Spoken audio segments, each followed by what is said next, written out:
The morning of my 56th birthday, I found a letter in my mailbox addressed to a girl who died before I was born.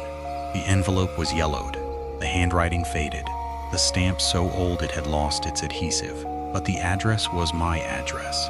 The name was my name. And the return address, a street I didn't recognize, in a town that had been demolished in the 1970s, belonged to someone named Eleanor Vance. I opened the letter. Inside was a single sheet of paper, blank except for a number, 56. And below it, in careful cursive, she's still in the basement. She's been counting for 56 years. Please let her out.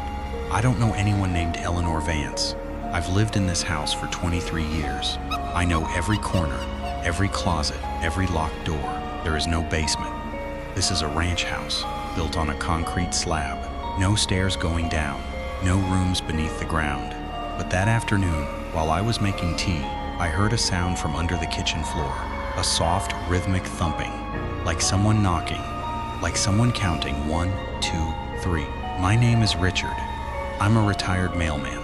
I've walked every street in this town, delivered letters to every door. I know the difference between a house with a basement and a house without. Mine doesn't have one, but the knocking said otherwise. I got down on my hands and knees and pressed my ear to the linoleum. The knocking was coming from directly beneath me. 4, 5, 6. I could hear breathing too. Shallow, fat, the breath of a child trying not to cry. I called a contractor. He came with a jackhammer. He drilled through the slab. Beneath the concrete, beneath the rebar, beneath the layer of gravel and vapor barrier, there was dirt. And beneath the dirt, a door. Not a trap door, not a cellar hatch. A door standing upright, buried in the earth. It was made of old wood, painted wheat, with a brass knob shaped like a number 56. The contractor stared at it. He poked it with a shovel. The door swung open. Beyond it was a staircase, narrow, steep, descending into darkness.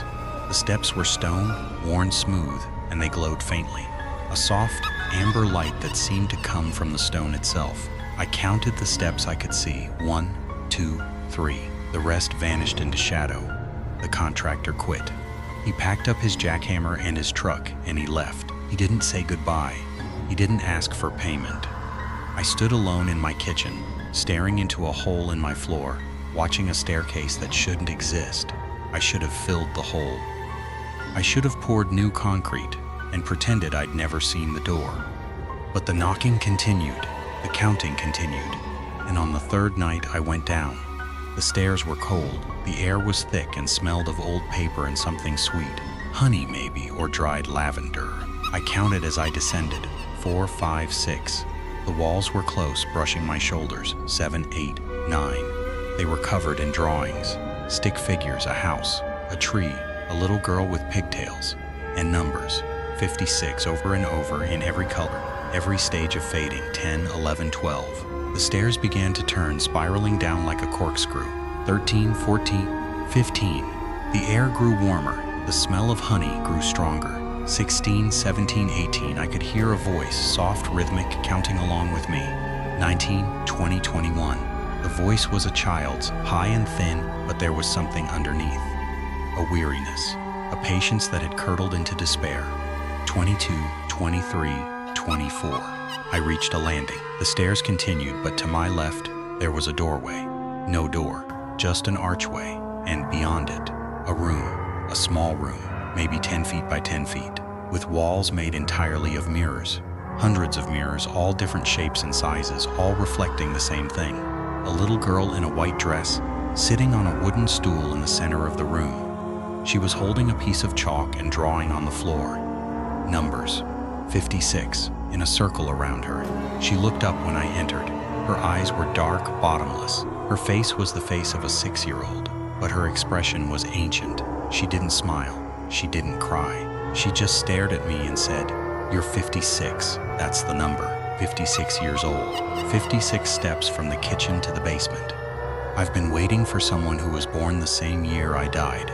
"I wasn't born the same year," I said. "I was born in 1968. She tilted her head.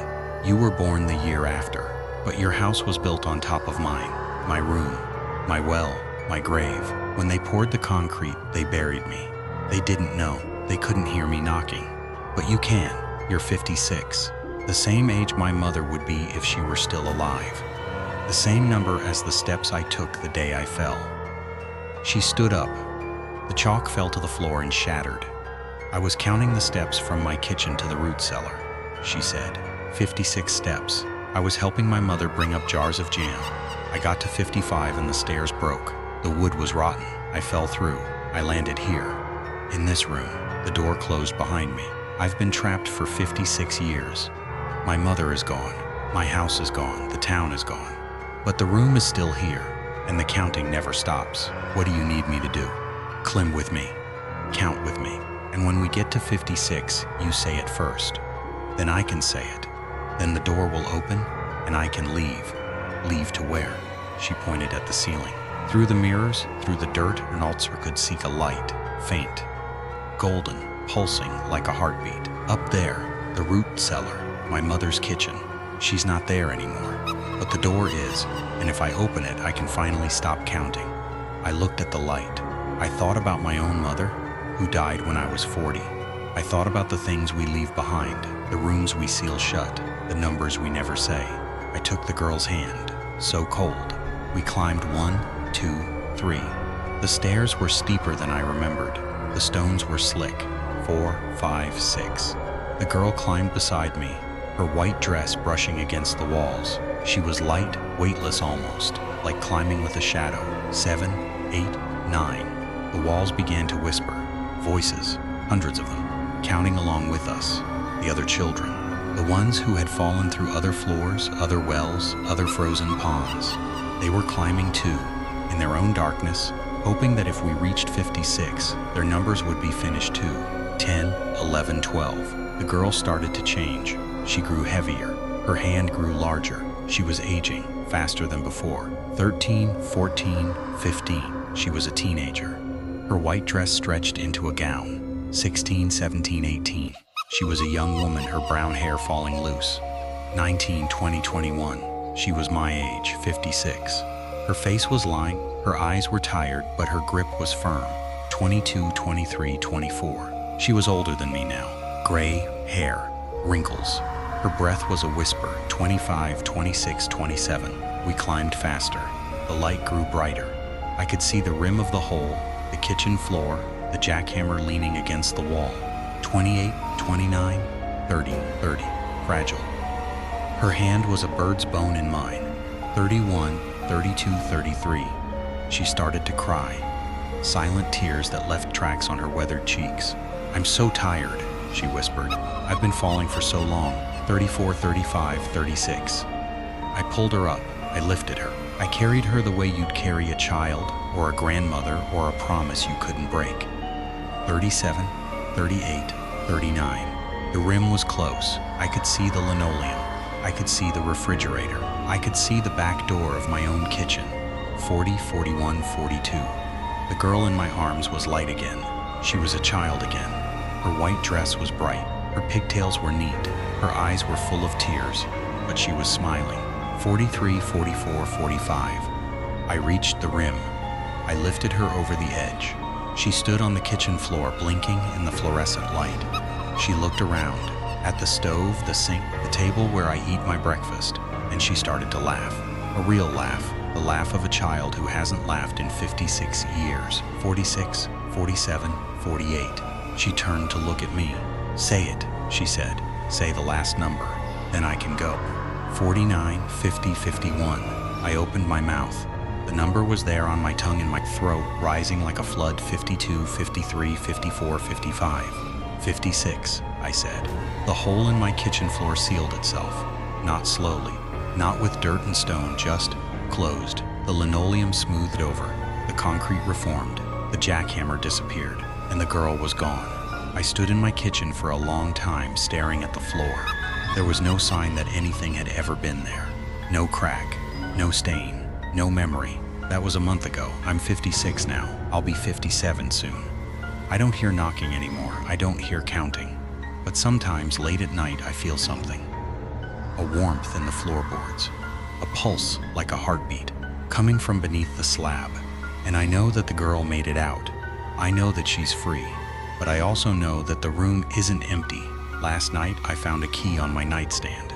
Brass, old, with a number stamped into the head, 57.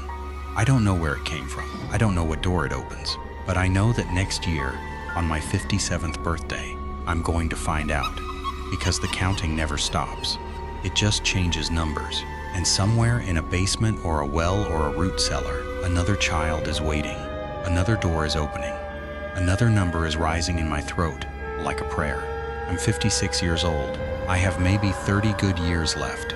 And I'm going to spend every one of them climbing down. Not because I'm brave, because I'm a mailman.